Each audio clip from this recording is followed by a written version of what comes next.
এই কোর্সটি আসলে কাদের জন্য? তোমরা যারা মানবিকের আছো, হ্যাঁ, মানবিকে সেটা হতে পারে এইচএসসি তথা জেনারেলে আছো, অথবা তুমি মাদ্রাসাতে যারা আলিমে আছো, তোমাদের জন্য এটা।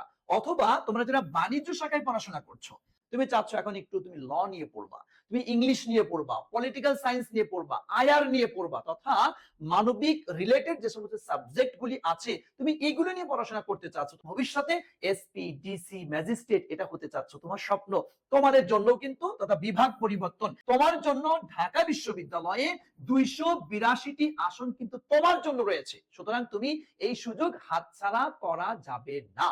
আরেকটা হচ্ছে, তোমরা যারা বিজ্ঞান শাখার আছো, তুমি এখন চাচ্ছ বিভাগ পরিবর্তনের মাধ্যমে আমিও এসপি, ডিসি, ম্যাজিস্ট্রেট ভবিষ্যতে হতে চাই, বিসিএস ক্যাডার হতে চাই, অথবা আমি লয়ার হতে চাই, আমি ল নিয়ে পড়তে চাই, পলিটিক্যাল সায়েন্সে, আইআরএ, এই সমস্ত মানবিক যে সমস্ত সেরা সেরা সাবজেক্ট রয়েছে, এই সমস্ত সাবজেক্ট আমি পড়াশোনা করতে চাই, তোমাদের জন্য ভাইয়া আমাদের এই কোর্সটি। হ্যাঁ, এখানেও কিন্তু তোমাদের ঢাকা বিশ্ববিদ্যালয়ে অসংখ্য প্রায় 1000+ সিট কিন্তু তোমাদের জন্য রয়েছে। সুতরাং তোমরা যারা মানবিক এইচএসসি এবং আলিম আছো, বাণিজ্য শাখায় আছো, বিজ্ঞান শাখায় আছো, তোমার বাণিজ্য এবং বিজ্ঞান শাখার বিভাগ পরিবর্তন করে এই দিকে আসতে চাচ্ছ, তোমাদের জন্য কিন্তু এই সুবর্ণ সুযোগটি তথা আমাদের all in one batch for B unit এই কোর্সটি তোমাদের জন্য।